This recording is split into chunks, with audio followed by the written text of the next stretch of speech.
Ya. Ahí está, con pantalla completa y la escuchamos y la vemos. ¿Me escuchan y me ven también? Ya.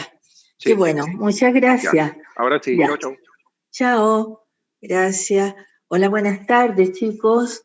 Espero que estén bien, gusto de conocerlos. No hemos tenido oportunidad de encontrarnos en este periodo, puesto que yo he estado fuera de la universidad cumpliendo otras funciones, pero igual cuando se requiere apoyar para algunas clases voy a estar presente. Yo soy la doctora Gloria Rodríguez, soy docente del Departamento de Ciencias Preclínicas y de Microbiología de hace muchos años, antes que ustedes nacieran. Así es que soy de las personas más antiguas que hay aquí y ahora estoy temporalmente cumpliendo otras funciones en el Ministerio de Salud, pero eso no significa que yo no pueda apoyar la docencia con algunos temas que siempre son los que he tenido yo. Así es que, bueno, vamos a iniciar. Cristian el otro día me pidió que, o sea, me preguntó en realidad que había una clase mía del año pasado sobre este tema de hoy día, que la hicimos con las bases 2 del año pasado, con audio cuando estábamos recién empezando a hacer las clases online en un periodo, digamos, de transición que tuvimos, y me preguntó si yo la subía al aula virtual.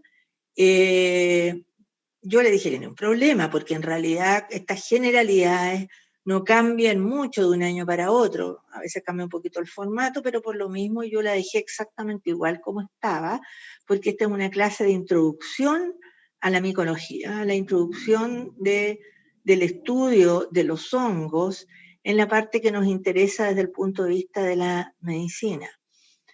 Yo no sé, no los veo en este minuto, me gustaría saber si han tenido oportunidad, aquí hay algunos que alcanzo a visualizar, no sé si ustedes tuvieron oportunidad, tiempo o ganas, por último, de efectivamente ver esta clase en el aula virtual, de leerla.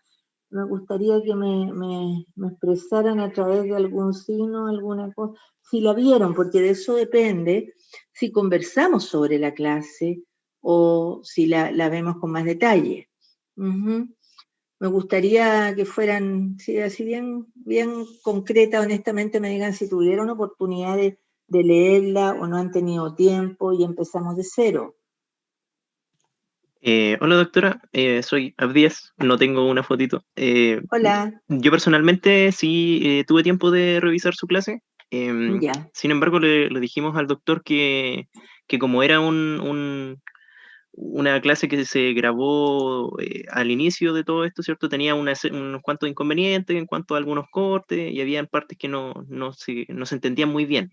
Y también los chiquillos aquí en el chat comentan que hay hartos que no la han podido ver. Entonces, yo creo que lo mejor sería que pasáramos la materia así como desde cero para comenzar a verla. Ya. Muchas gracias. Eso, perdón, doctora. ¿Cuál es tu nombre? Abdías. Abdías. Muchas gracias. Te agradezco de nada, mucho para que podamos ir más concretamente avanzando. En este curso de bases 2 en que ustedes están empezando a ingresar en el mundo de la microbiología, vamos a ir viendo en las distintas bases más aspectos de la microbiología, por lo tanto estamos viendo cosas muy generales, ¿ya? Y hoy día nos corresponde, ¿cierto?, ver estas generalidades con los hongos que son unos seres vivos bastante especiales y que también producen enfermedades. El tema de la micología es muy, muy, muy amplio. Ya uno puede estar horas y horas hablando de micología, del estudio de los hongos, pero no es esa la idea. Todo lo que nosotros vamos a ir viendo lo vamos a enfocar más bien en la micología orientada, ¿cierto?, a la génesis de las enfermedades, lo que es la micología médica. Por lo tanto, vamos a definir algunos conceptos generales que son en la rama de la microbiología que tiene como objetivo el estudio de los hongos, y cuando uno habla de hongos está hablando de todos los tipos de hongos.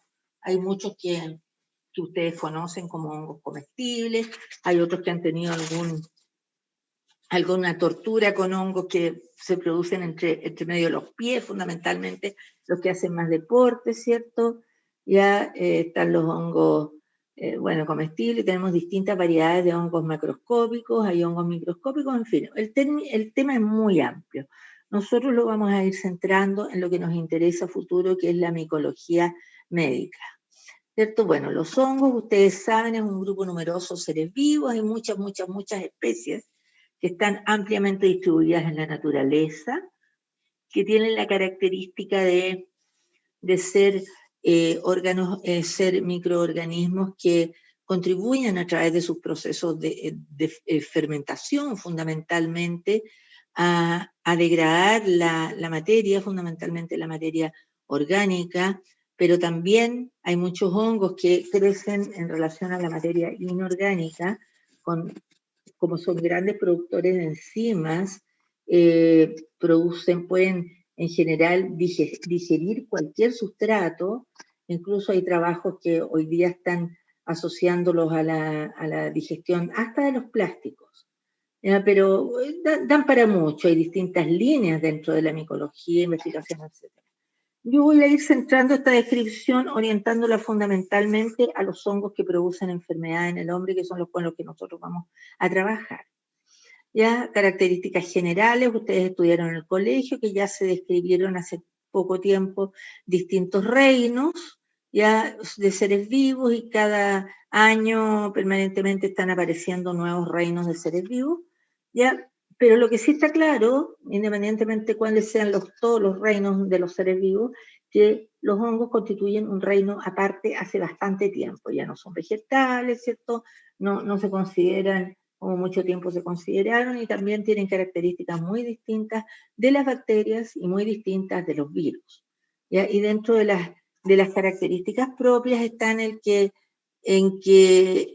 tienen una célula eucariótica, ¿cierto? Que es una célula verdadera. Ustedes se acuerdan de las definiciones de las células eucarióticas, ya, que tienen una membrana nuclear bien definida, ¿cierto? Que tienen un citoplasma en el cual hay distintos organelos, ribosomas, etcétera, ya correspondientes, digamos, equivalentes a lo que son las células eucarióticas. Lo único que se diferencian básicamente entre sí en el número de cromosomas que tienen y las características especiales de ir desarrollando distintas funciones celulares. ¿Ya? Tienen estos hongos, esta célula tiene además una pared celular compleja, que es como una envoltura, es una verdadera cáscara de quitina. Quitina es un polímero de acetilglucosamina, es un azúcar, ¿cierto?, compleja, asociada con unas fracciones proteicas que le dan una extraordinaria rigidez a la pared celular del hongo, recordando que la quitina forma parte del exoesqueleto de los insectos, es sumamente rígido. Los hongos, como característica propia, tienen la capacidad de reproducirse en forma sexuada y asexuada, ¿ya? No como muchos otros seres vivos que se reproducen en forma o sexuada o solamente asexuada. Los hongos tienen la capacidad de reproducirse de las dos formas, dependiendo del ambiente en que se encuentren, ¿ya? Nosotros, cuando los hongos estén produciendo enfermedad, nos vamos a encontrar con que los hongos se están reproduciendo en forma asexuada, a través, como vamos a ver, de la producción de esporas, que son estructuras que pueden llegar a, ¿cierto?, que finalmente pueden llegar a constituir un hongo completo, ¿ya? Pero hay hongos que son fundamentalmente, algunos hongos, la verdad es que los hongos son los que representan, son más bien estados de reproducción sexuada. No es que sean los mismos hongos que se reproducen en forma asexuada, por ejemplo, en un organismo, en la piel, produciendo una lesión inflamatoria, ¿cierto? En condiciones ambientales, por ejemplo, en algunas plantas, en el suelo, diferentes, pueden producir ciclos de reproducción sexuada, en los cuales ya no se generan estas esporas que son diploides, sino que generan células haploides que tienen la capacidad de comportarse como gametos. No vamos a entrar mucho porque es complejo el tema de la reproducción sexuada, y los hongos cuando producen enfermedad solamente se están multiplicando con células que contienen toda la información genética, células diploides, que se van a estar eliminando al medio ambiente en forma permanente a través de estructuras denominadas esporas. Esta producción de esporas se denomina este proceso de esporulación, ¿ya? Y cada una de estas esporas, al estar en contacto con un medio, con un sustrato que es semejante, digamos que es compatible, ya que tenga todos los elementos nutritivos de los hongos, van a dar origen a un individuo idéntico al que las generó. Más adelante vamos a hablar un poco más de esto.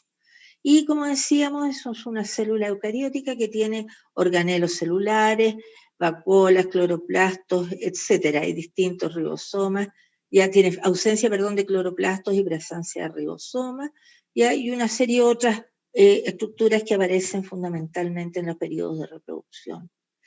En general, los hongos, el crecimiento de los hongos, el crecimiento es de tipo vegetativo. El crecimiento es un crecimiento inorgánico. Los hongos no tienen capacidad de diferenciar tejidos, por ejemplo, como las Doctora, células. ¿Sí? disculpe que la interrumpa, es que Interrúmpame. creo que su audio se escucha de repente como muy bajito. No sé si tal vez podría acercarse un poco más al micrófono o hablar un poquito más alto, porque de repente como que se va y no se entiende muy bien. Me acerco y hablo más fuerte, porque la verdad Sí, es por que favor, porque este equipo tiene poca capacidad digamos, un equipo viejito, no tiene muy buen, salvo que me cambiara de equipo, pero a ver, ¿pero me escuchan ahí? Ahí estoy sí acercando se un escucha, poco. que de repente como que se va un poquito, pero eso. Se va, Para... espérate, tengo un equipo de estos espérate un poco, tengo un equipo de estos cuando nos pasa aquí, a ver, ¿dónde puedo conectar el...?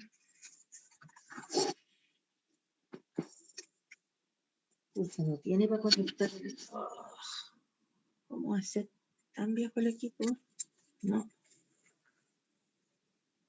La verdad es que no tiene para conectar el... Ya, no me funciona. Necesito una entrada para el... Ya, a ver si me escuchan Ahí se ahí. escucha mucho mejor, ¿Me sí, ahí sí. escuchan mejor? Ya, yo no Sí, sé doctora. si puedo bloquear la cámara. Eso es otra cosa que uno hace cuando se escucha bien la cámara mía. ¿A dónde tengo la cámara mía? Espera.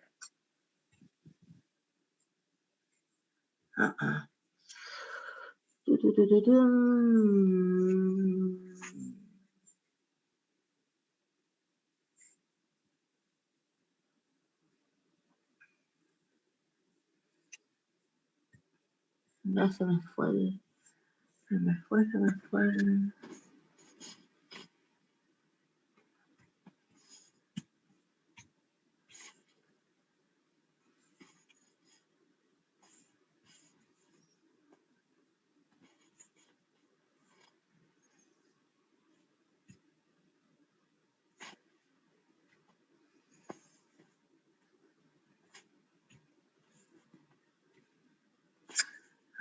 qué tontería. No, se metió otro.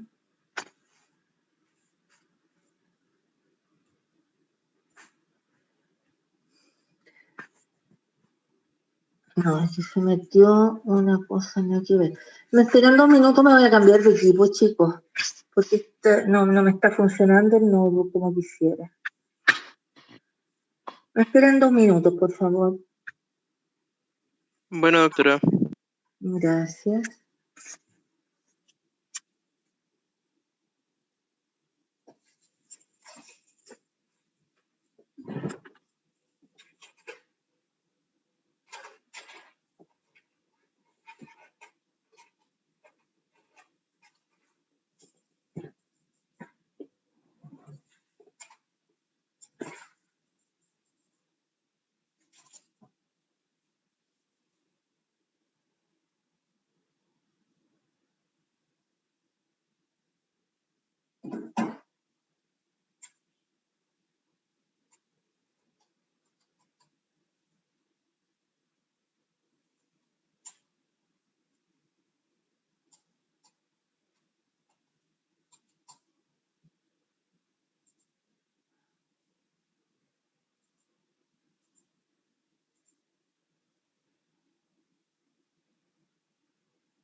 Esta reunión está siendo grabada.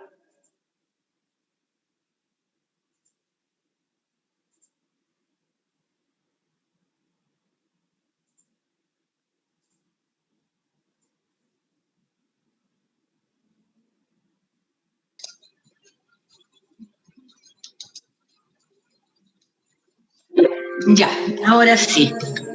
¿Me escuchan? Sí, doctora. Ya, se escucha mejor de aquí. Hoy, ¿por qué? Sí, tiene un poquito de eco, sí. No, eso no debiera ser. Doctora, Eso no- parece que ¿Sí? dejó abierta la... Ah, el pues otro equipo. Por eso entran los dos.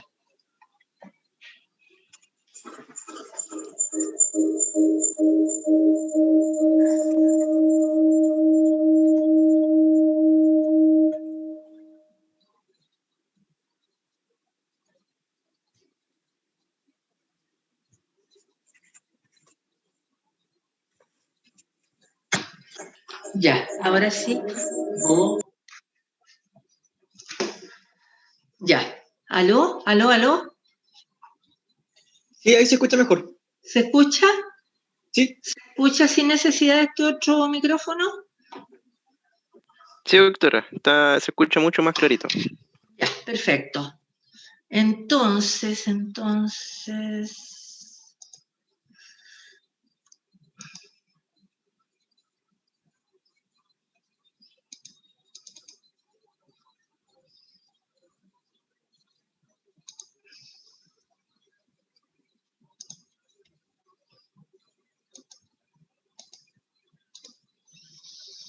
Ya. Aquí vamos, ¿cierto? Yo les estaba contando que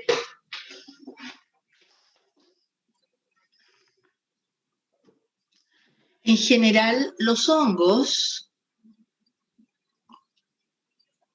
en lo que se denomina su estructura vegetativa, que son las colonias, vamos a ver que en realidad los hongos tienen solamente la capacidad de crecer vegetativamente de una manera indiferenciada, sin la posibilidad de diferenciarse en tejido, ¿ya?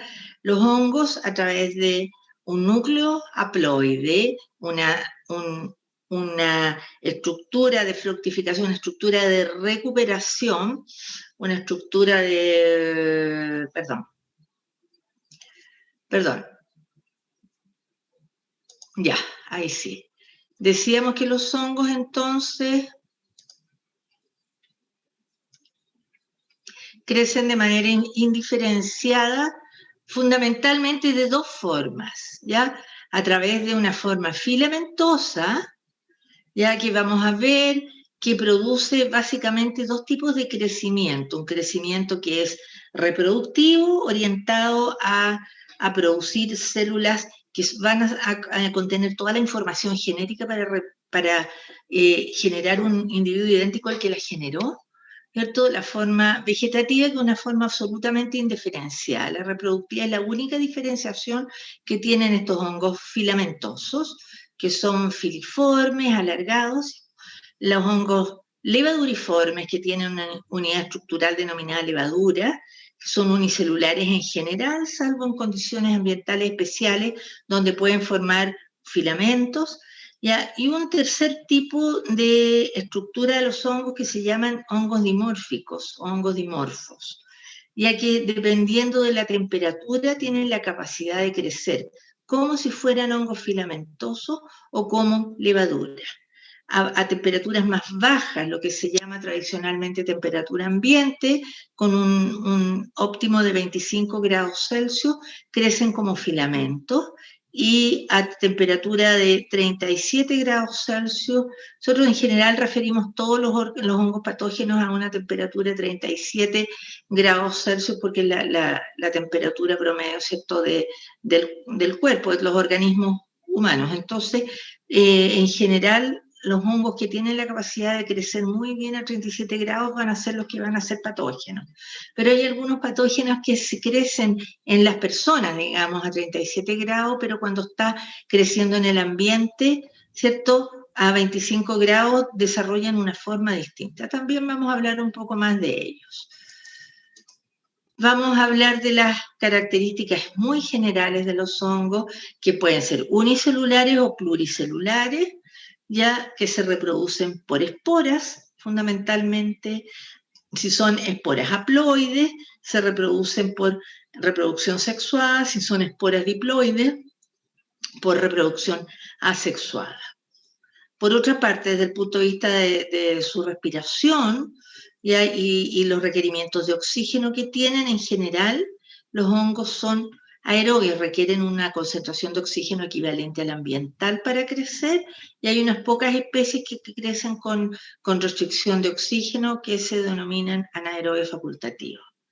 Ya dijimos que producen una gran cantidad de enzimas que fermentan hidratos de carbono a través de estas enzimas, y que los utilizan, tanto las enzimas, ¿cierto?, como esta capacidad fermentativa, para avanzar en los tejidos. Van degradando enzimas, van desarrollando procesos fermentativos, a partir de los cuales obtienen energía, ¿cierto?, y finalmente van a ir invadiendo los tejidos, refiriéndolo todo ¿cierto?, a los hongos patógenos. Y crecen de manera indiferenciada, sin capacidad de formar tejido.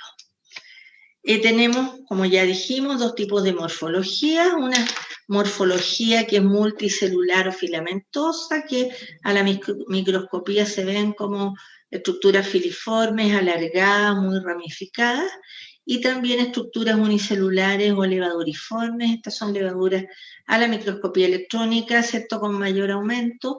Estas probablemente no sean levaduras, sino que sean esporas de hongo filamentoso, porque están adheridas a un hongo filamentoso.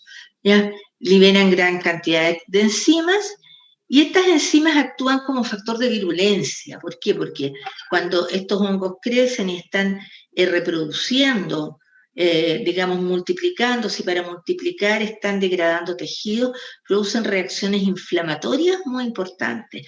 El principal mecanismo de daño de los hongos es la inflamación en los tejidos, ¿ya?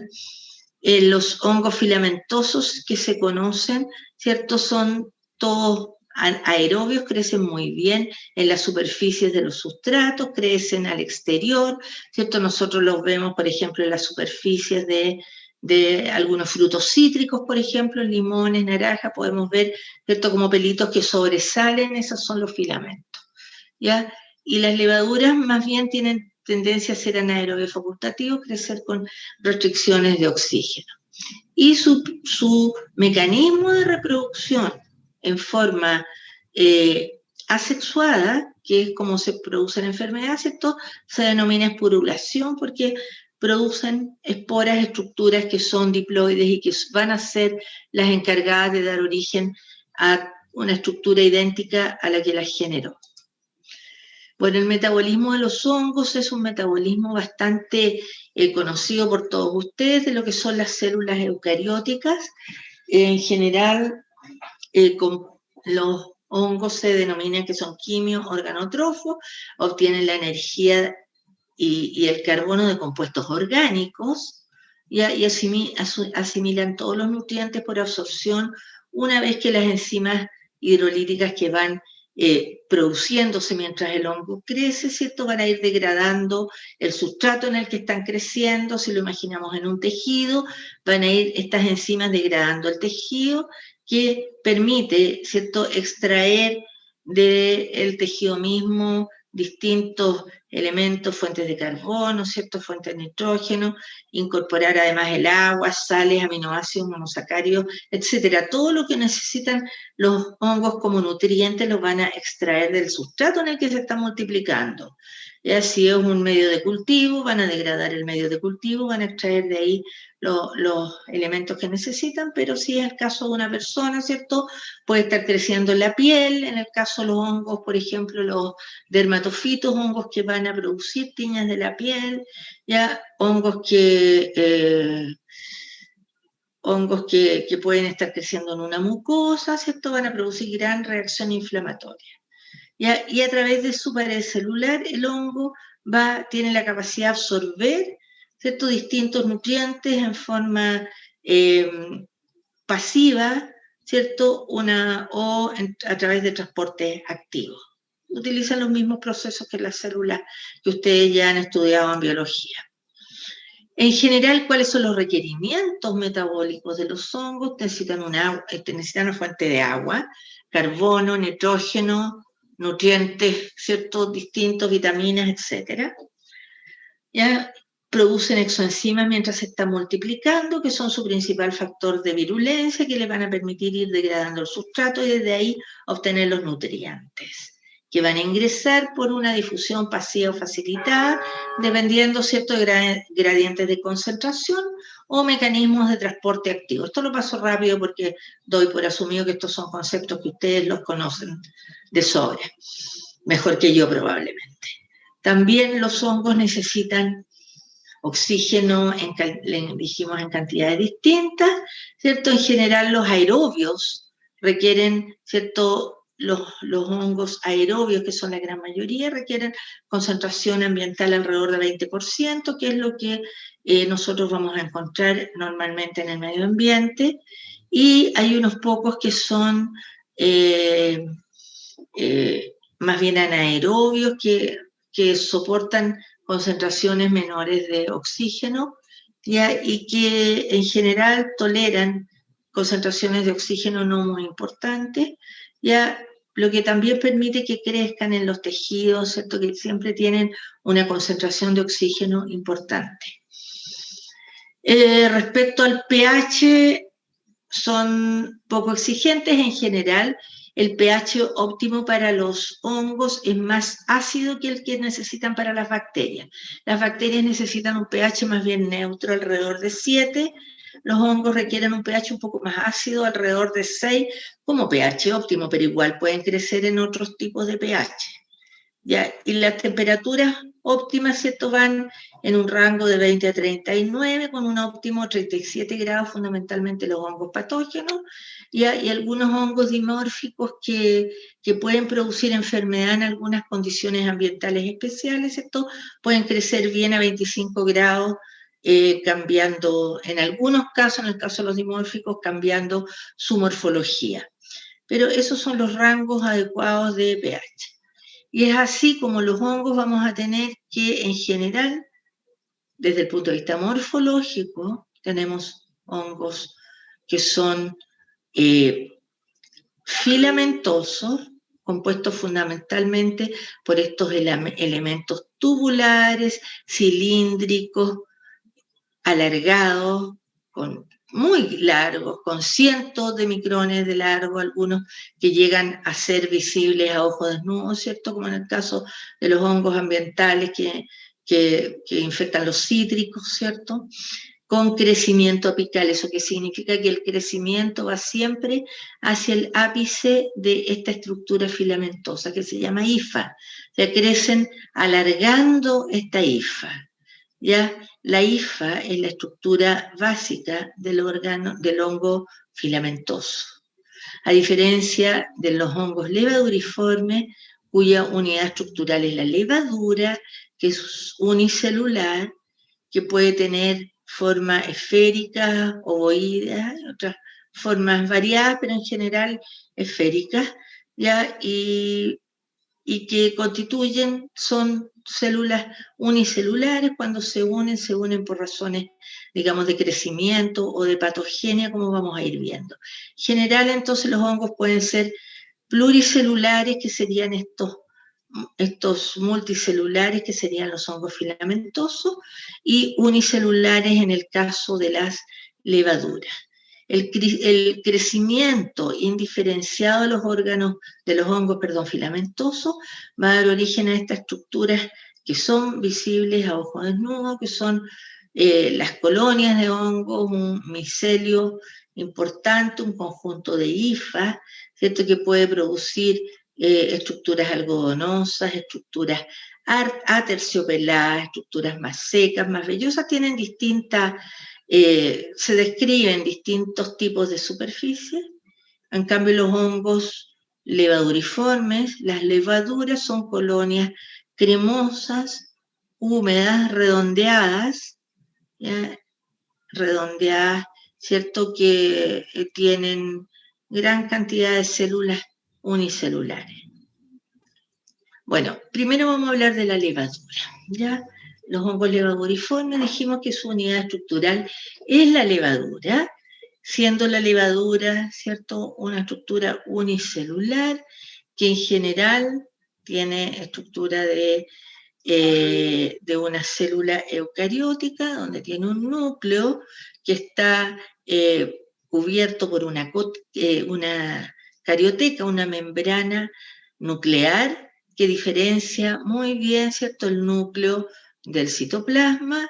Esto tiene un citoplasma en el cual hay gran cantidad de organelos, ¿ya? Hay ribosomas, hay vacuolas, en general están todas las estructuras del citoplasma, retículo endoplásmico liso, retículo endoplásmico rugoso, hay mitocondrias, etc. Por otra parte tenemos la membrana celular externa, digamos, que está por debajo de la pared celular. Aquí está graficada la membrana celular, ¿cierto?, más pegada al citoplasma, y la pared celular más externa. La membrana celular tiene las mismas características de membranas que ustedes conocen, una doble capa de fosfolípidos, ¿cierto?, con el mismo, es absolutamente indistinguible de cualquier membrana celular. La pared celular, ¿cierto?, que está constituida más externa por polímeros de acetilglucosamina, ¿cierto?, ácido glutámico, tiene quitina formando parte importante de la pared, lo que le da la forma y la rigidez a esta pared celular.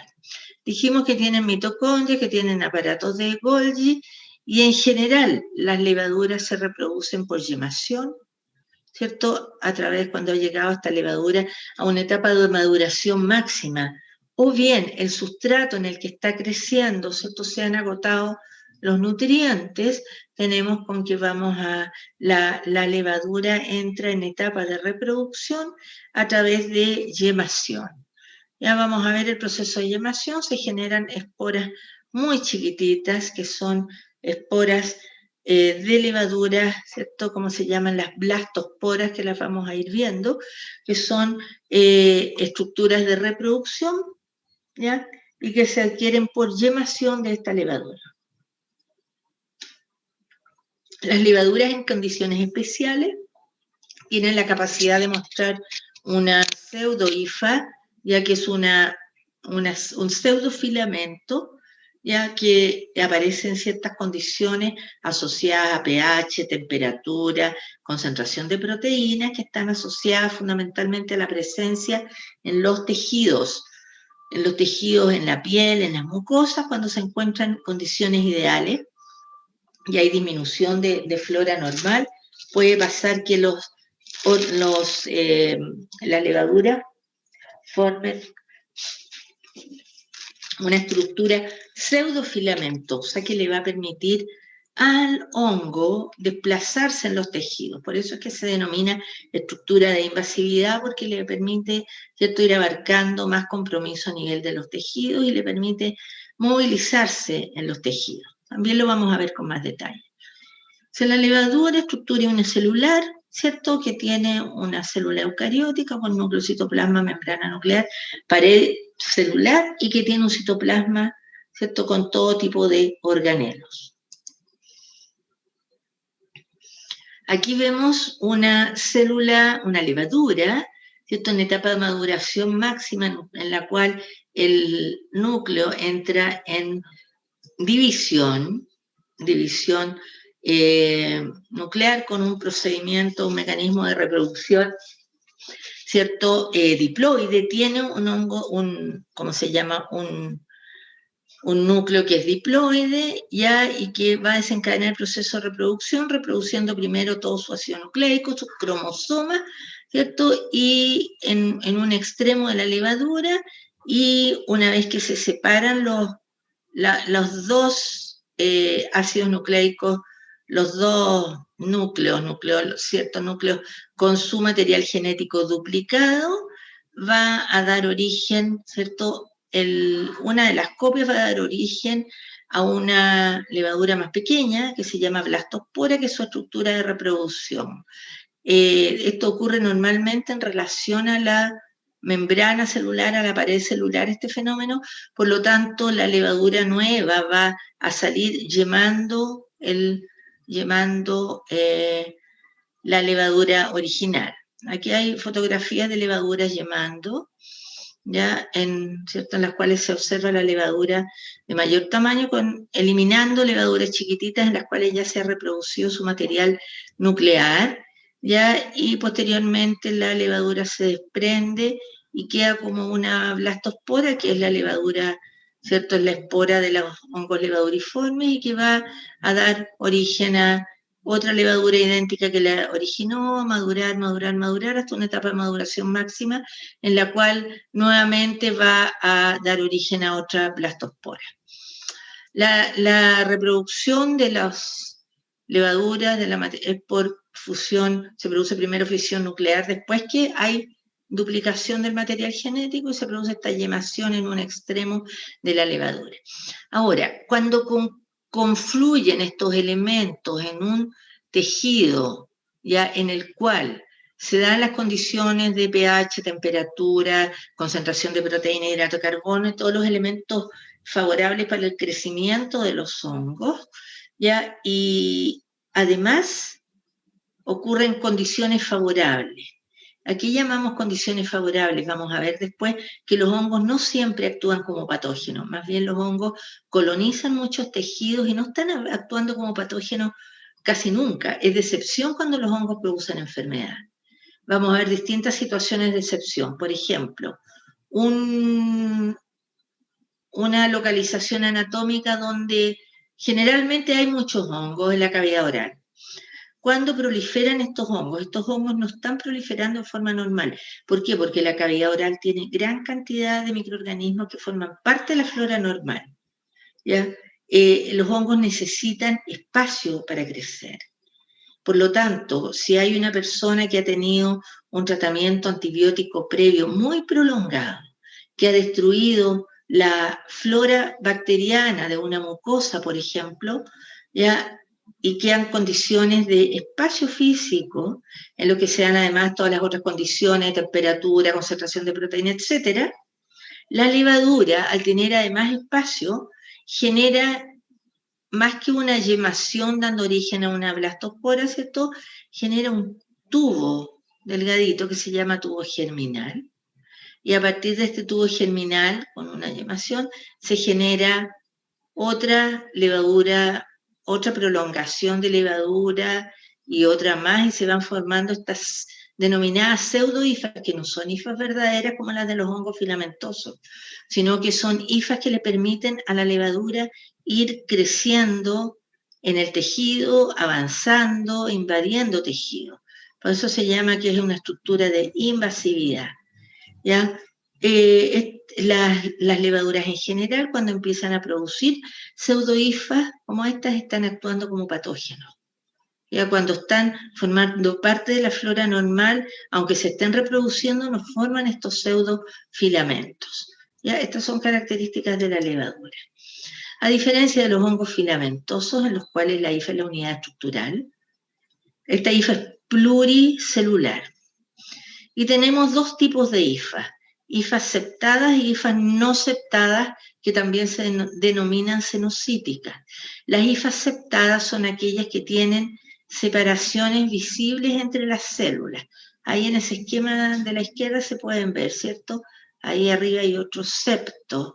Ya el septo es como una verdadera pared, ¿cierto? Que se introduce se va introduciendo en la hifa para generar divisiones entre las células. Tenemos hifas septadas y hifas cenocíticas, y esto está determinado genéticamente. La hifa septada se considera una hifa más evolucionada que la hifa no septada. Por lo tanto, el septo sería considerado como una estructura de evolución. Y es por esa razón que los hongos que tienen hifas septadas se les denominan hongos superiores, y a los que tienen hifas cenocíticas se les denominan hongos inferiores. ¿Ya?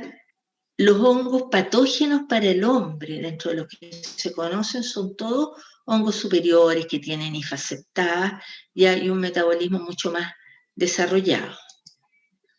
La hifa, decíamos que es una estructura tubular, filiforme, que tiene un crecimiento septal. Esta flecha indica en la dirección del crecimiento, un crecimiento apical hacia el ápice de la hifa, ¿ya?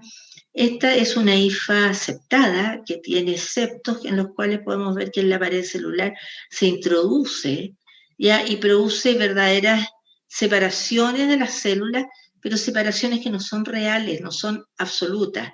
Siempre hay un poro septal, un poro del septo, que puede dejar pasar material citoplasmático de una célula a otra.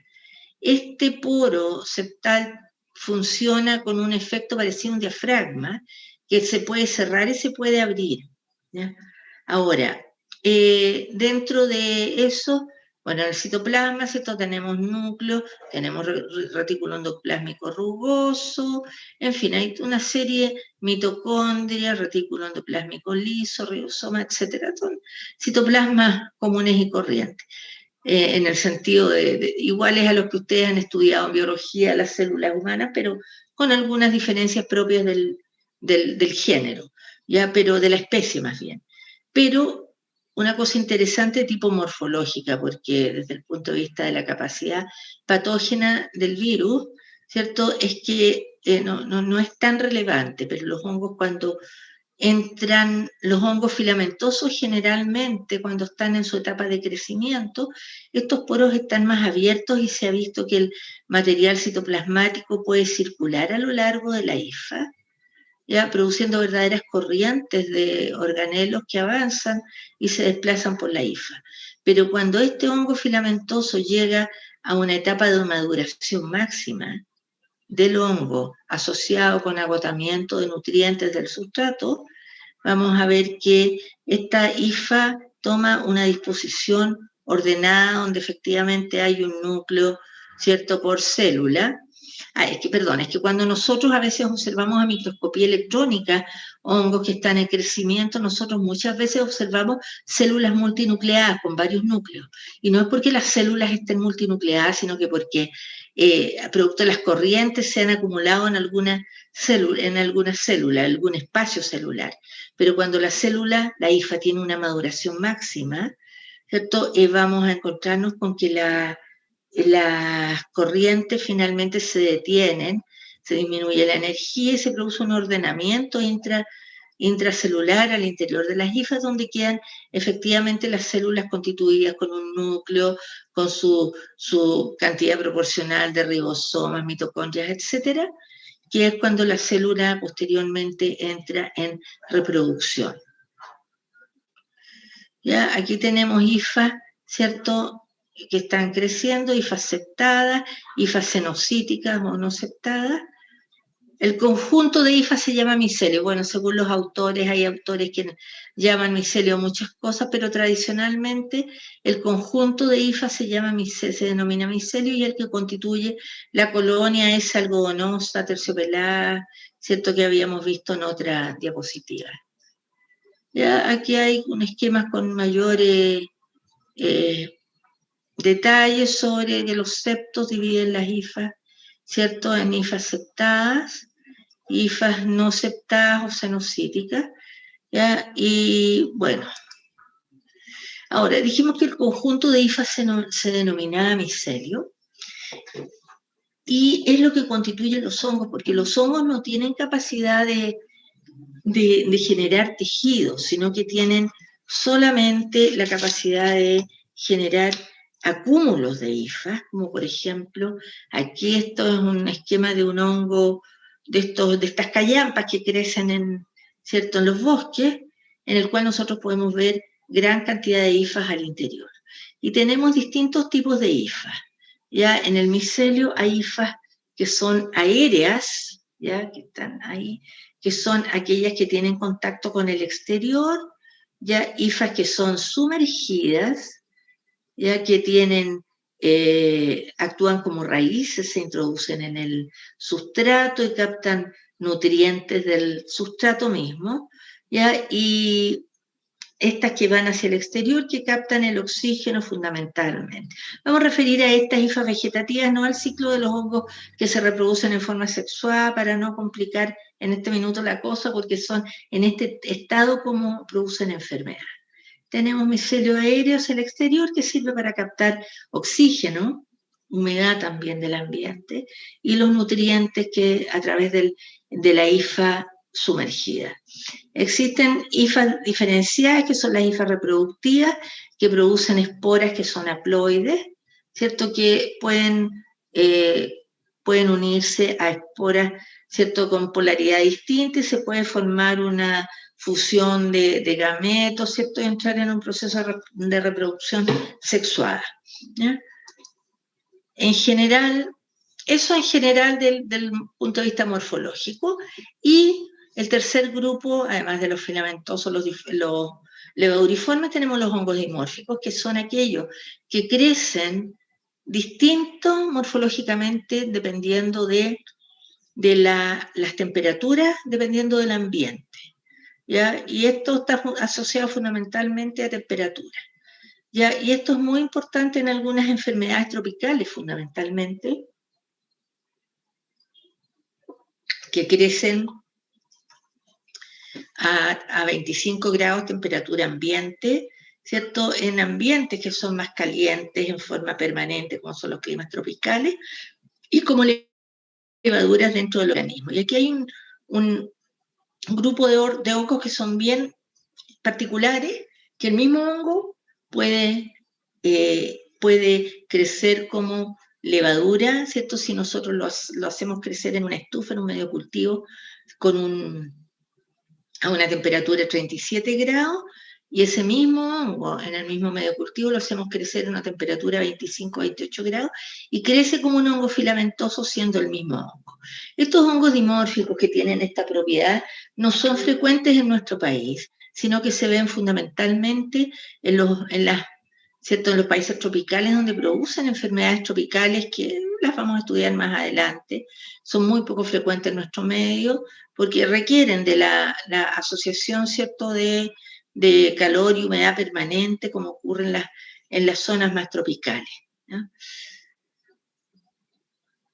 Aquí tenemos lo mismo, el dimorfismo, que es lo mismo, este mismo hecho, capaz de reproducir formas levaduriformes en los tejidos, ¿cierto?, y formas filamentosas en el ambiente, ¿ya? Bueno, dijimos que en general los hongos patógenos, que son los que vamos a estudiar nosotros, son levaduras o son hongos filamentosos, y las levaduras, que son unicelulares en ciertas condiciones, pueden producir estas pseudohifas o estos pseudomicelios, y los hongos filamentosos que crecen en forma diferenciada como filamentos. Vamos a ir viendo cómo producen enfermedad.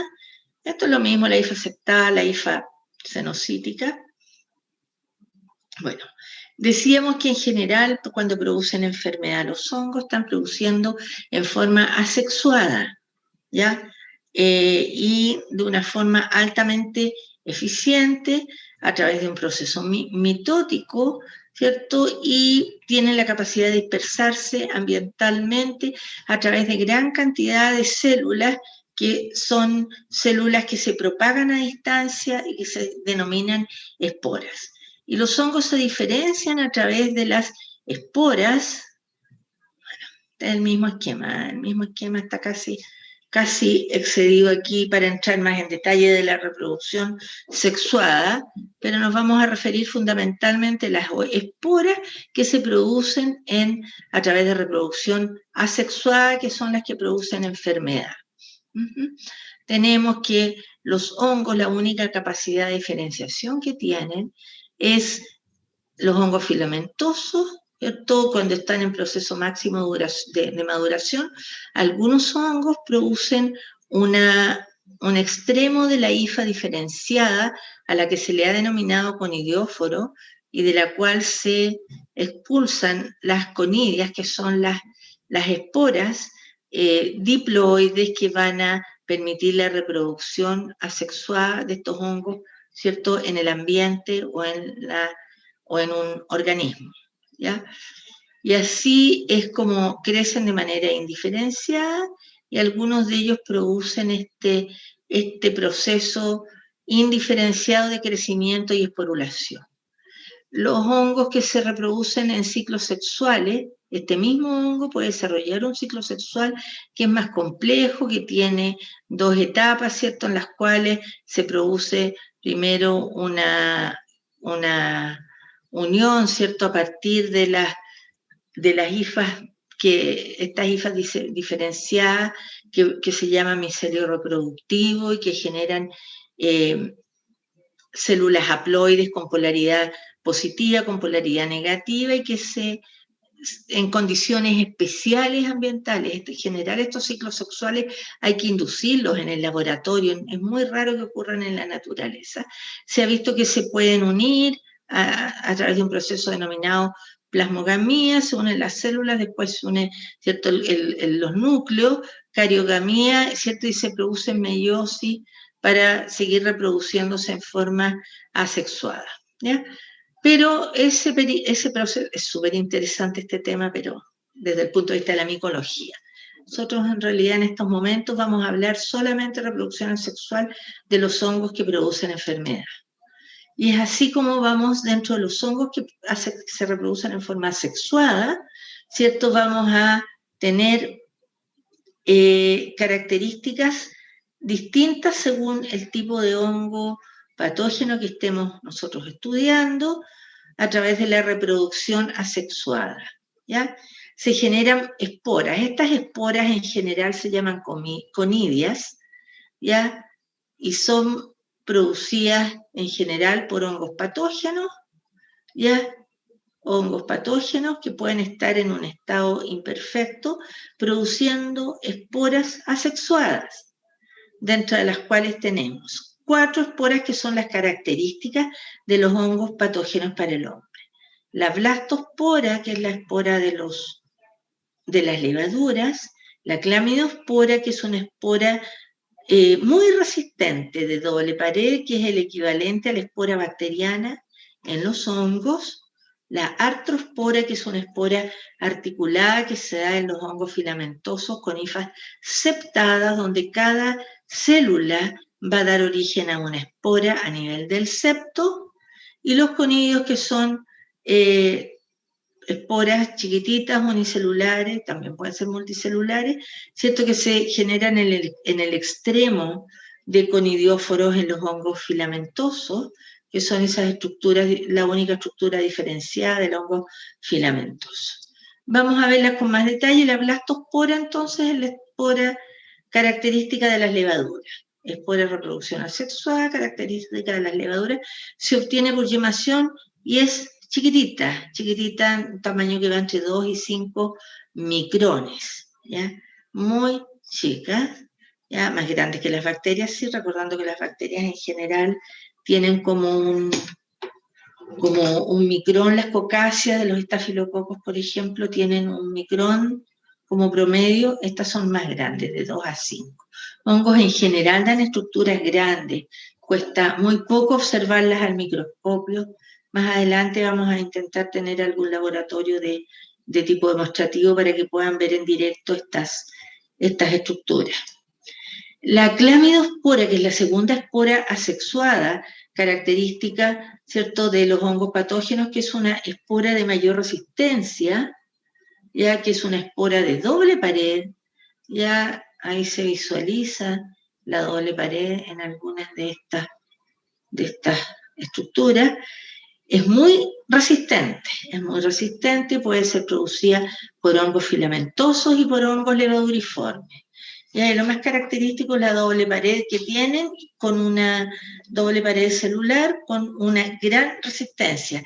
Estas esporas, los hongos que producen clamidosporas, son hongos que permanecen en el ambiente bastante tiempo y hay que usar desinfectantes más potentes que los habituales para poder controlarlas. Ya por lo menos desinfectantes de nivel medio o de nivel superior, pero no de nivel bajo, porque requieren mayor poder desinfectante, puesto que son altamente resistentes a nivel de su pared.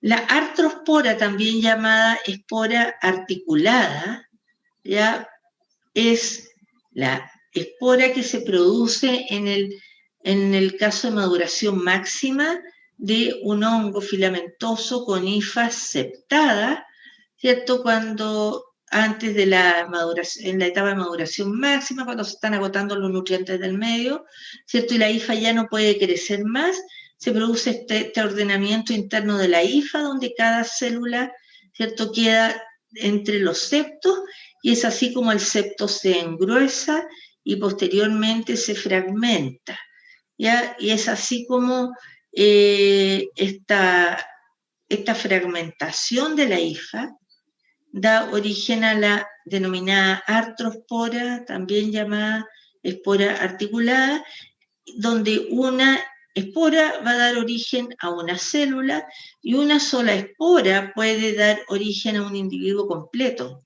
sin, digamos, igual al que lo generó.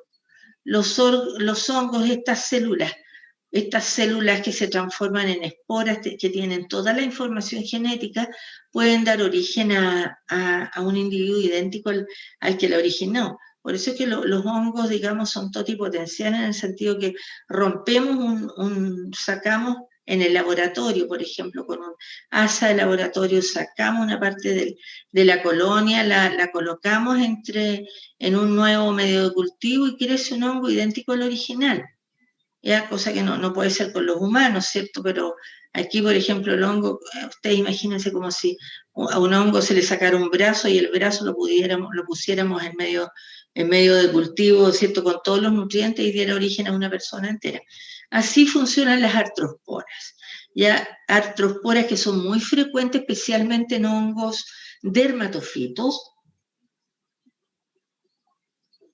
Más de alguno de ustedes alguna vez ha tenido, o en su familia, o conocía a alguien que tiene, por ejemplo, hongos de esos de pie de atleta, que da fundamentalmente personas más bien deportistas, porque es en pieles húmedas, ¿cierto? Que no se secan bien ni después de la ducha o con el sudor, ¿cierto? Se dan a veces estas situaciones de pie de atleta, hongos entre los dedos del pie, interdígito plantares, comprometiendo la planta, ¿cierto? Hay muchos hongos que dan este tipo de patología que tienen este tipo de reproducción, artrosporas, y por eso es que son tan transmisibles, porque basta con una esporita que quede en el baño, en la ducha, y se pueden transmitir fácilmente de una persona a otra. Bueno, y los conidios, que son, ¿cierto?, el otro tipo de esporas asexuadas que se producen en el extremo de los conidióforos, como decíamos delante, la máxima diferenciación de un hongo filamentoso, llegar a producir un conidióforo del cual se liberan los conidios.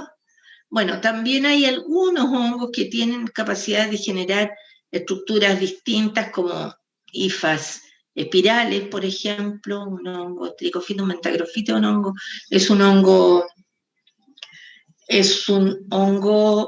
que produce una micosis superficial, la micosis de los pies de atleta, generalmente producida por el Trichofitum mentagrofite, que son hongos que tienen artrosporas por una parte y que también producen conidios, ¿cierto?, que son unicelulares como los microconidios, o pluricelulares como hongos que producen estas macroconidios, que son pluricelulares, que se identifican incluso los hongos a través del número de las células que tienen sus macroconidias.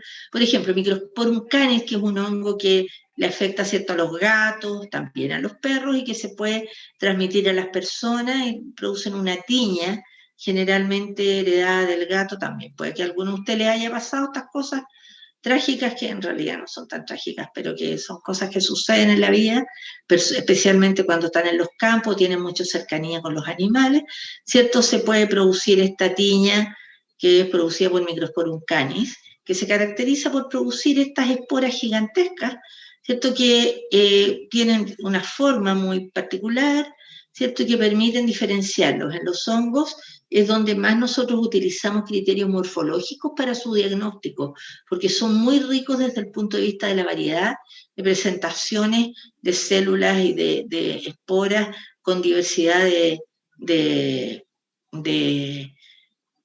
morfología, de número de células, de doble pared, en el caso este hongo tiene algunas verrucosidades en la pared externa, etcétera. Son descripciones que se hacen cuando se está manejando en un laboratorio de hongos el diagnóstico micológico, del que no vamos a hablar ahora, solamente nociones, más adelante vamos a ver más detalles. Bueno, esto es un resumen de todo lo que es la morfología de hongos. Se fija que no hay mucho más.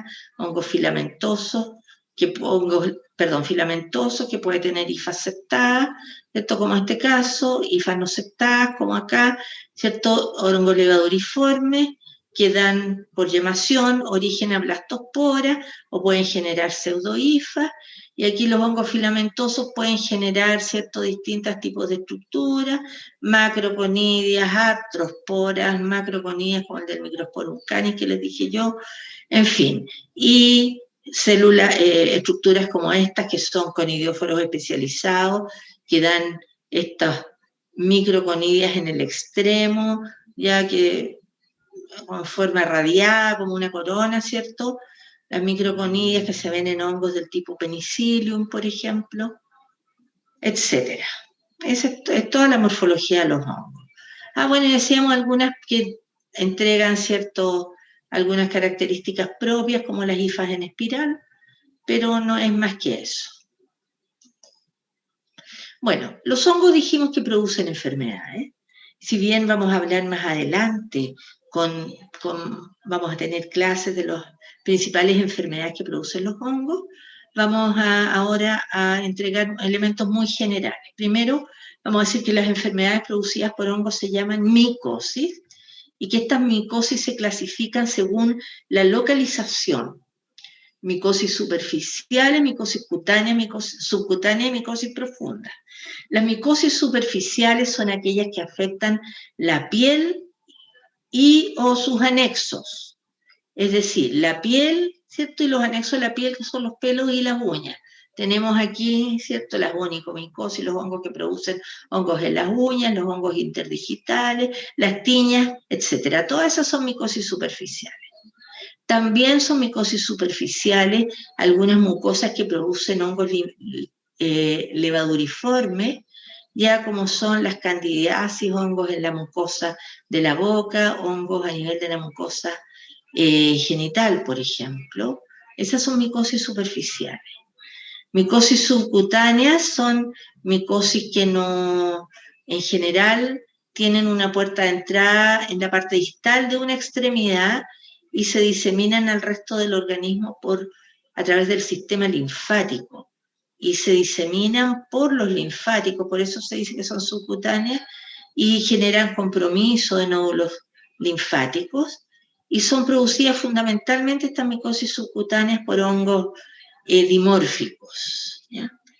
Y las micosis profundas, aquí tenemos que diferenciar fundamentalmente las micosis profundas que afectan a tejidos profundos, que se diseminan por vía sanguínea o bien en órganos profundos como es el pulmón, ¿cierto? En las cuales vamos a encontrarnos que en nuestro medio vamos a ver fundamentalmente las llamadas micosis oportunistas, es decir, micosis que se presentan clínicamente cuando una persona tiene alterados sus mecanismos de defensa. En general los hongos son muy poco virulentos, ¿ya? Y en general los hongos requieren de algunos elementos para producir enfermedad. Hay muchos hongos, fundamentalmente las levaduras, que forman parte de la flora normal de nuestros tejidos y que en condiciones normales no se expresan, pero cuando una persona está inmunocomprometida, ya sea porque tuvo un tratamiento de una leucemia con quimioterapia, o la persona tiene un síndrome de inmunodeficiencia adquirida, o tiene una serie de otras fundamentos, otras situaciones clínicas que disminuyen las defensas, ¿cierto? Aparecen estos hongos oportunistas que se aprovechan la oportunidad, ¿cierto?, para crecer y producir, manifestarse como grandes patógenos. ¿Qué les estoy diciendo con esto? Que las infecciones por hongos son poco frecuentes. Las micosis superficiales, que son las que ven los dermatólogos fundamentalmente, y las micosis profundas, que vamos a ver fundamentalmente en huéspedes muy dañados, en personas graves, hospitalizadas, etcétera. Vamos a estudiar con más detalle cuando estén en medicina interna. Y en otros también en otros módulos de base más avanzados que vamos sincronizando con la asignatura de medicina interna. Y así como tenemos micosis superficiales, subcutáneas, micosis sistémicas, y dentro de las sistémicas o diseminadas, micosis oportunista. Nombro solamente por nombrar las micotoxicosis, que no son micosis, que son intoxicaciones por hongos. Más de ustedes debe haber escuchado alguna vez, ¿cierto?, personas que han consumido alimentos con hongos venenosos, hongos que tienen la capacidad de producir toxinas muy, muy agresivas, que pueden producir enfermedades muy graves y producir la muerte en breve tiempo. Y estas no son micosis, son micotoxicosis, son intoxicaciones, ya que pertenecen a otro capítulo de la medicina. Pero sí las podemos ver en hongos también que producen estas toxinas, ¿cierto? Lo más conocido es cada cierto tiempo, bueno, ya hay cada vez menos, pero se ha difundido mejor la información, pero cada cierto tiempo hay algunas zonas boscosas en las cuales crecen hongos que producen potentes micotoxinas, como la Amanita phalloides, por ejemplo, y personas que no saben reconocer exactamente los hongos venenosos de los que no lo son, consumen, ¿cierto?, hongos productores de micotoxinas y pueden tener hepatitis severa, fulminante, incluso la muerte en poco tiempo. Ahora último, yo no he escuchado estas historias, antes se escuchaban en los medios de comunicación con más frecuencia. Yo creo que la gente ya conoce mejor los hongos, ¿cierto?, la diferencia entre los hongos venenosos y los no venenosos, pero aquí siempre hay que alertar a la población de que no pueden consumir hongos si no saben exactamente reconocer los hongos que son productores de micotoxinas de las que no lo son. Bueno, dijimos que necesitaban ciertos elementos que predispongan a la persona para producir estas enfermedades por hongo y que pueden ser alteraciones asociadas a los estados fisiológicos, infancia, senectud, alteraciones endocrinas, ya diabetes, hipotiroidismo, insuficiencia renal, muchas alteraciones nutricionales, deficiencias de vitaminas, de hierro y de otros compuestos. Y dentro de las que son más frecuentes son las alteraciones del sistema inmune, ¿ya? Dentro de las cuales están alteraciones, disminución del número de fagocitos, fundamentalmente en personas que han sido sometidas a quimioterapias muy agresivas, leucemias fundamentalmente, que producen neutropenias muy importantes. La disminución del número de células fagocíticas produce estados de mucha vulnerabilidad a las personas que pueden ser infectados por hongos oportunistas, ya defectos inmunológicos, ¿cierto?, congénitos, ya defectos por procesos infecciosos, o bien tratamientos antimicrobianos. Tratamientos antimicrobianos generalmente nos referimos a las micosis profundas, micosis sistémicas, tratamientos, pacientes que han estado mucho tiempo hospitalizados, que tienen muchas patologías, que han sido operados muchas veces y han recibido muchos tratamientos. Pero también se puede ver una situación mucho más simple, desde el punto de vista clínico, en personas, por ejemplo, en mujeres es más frecuente, personas que han recibido tratamientos antibióticos, por ejemplo, por unas infecciones del tracto urinario, y que producto de los antibióticos se produce una alteración de la flora normal, que hace que proliferen las levaduras que están presentes a nivel de los genitales externos, se producen las candidiasis, las vulvovaginitis candidiásicas, que es un ejemplo del tratamiento antibiótico, cómo altera la flora normal y permite que estos hongos que han estado ahí contenidos, reprimidos por la flora normal, ¿cierto?, puedan multiplicarse en forma importante. Bueno, los pacientes trasplantados son otro grupo de pacientes, porque son pacientes que están permanentemente recibiendo un tratamiento inmunosupresor, ¿ya? Y por lo tanto sus mecanismos defensivos no están funcionando bien, también son pacientes susceptibles de infecciones fúngicas, y las inmunodeficiencias adquiridas, y el capítulo de la inmunodeficiencia congénita y el capítulo de la inmunodeficiencia adquirida, dentro de las cuales vamos a estudiar con mucho mayor detalle más adelante el síndrome de inmunodeficiencia adquirida, cuando las personas que son portadoras de VIH entran en etapa de inmunodeficiencia y a veces tienen enfermedades por hongos que son muy graves. Bueno, desde el punto de vista de la patogenia de los hongos, fundamentalmente yo ya les dije que las lesiones que producen son fundamentalmente inflamatorias.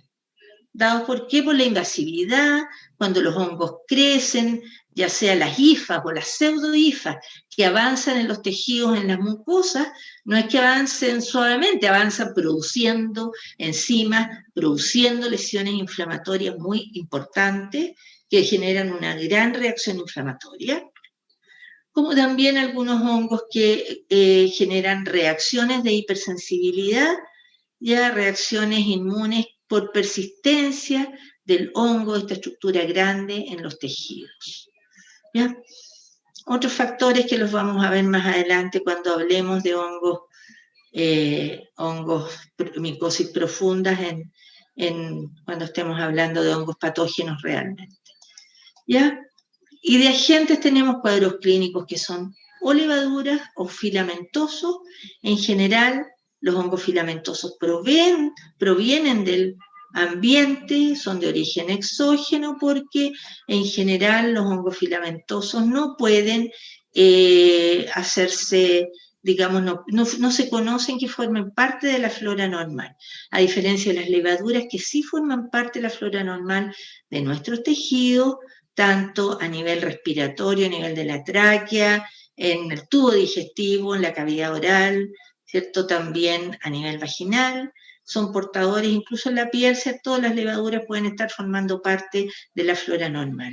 Si la micosis se genera a partir, ¿cierto?, de una localización profunda inicial, ¿cierto?, vamos a hablar de levaduras que son de origen endógeno, infecciones levaduriformes, infecciones micóticas de origen endógeno, y si es contaminación ambiental, que puede ser por una cánula ambiental, por una instrumentación del paciente, por un ventilador mecánico que esté conectado al paciente, ¿cierto?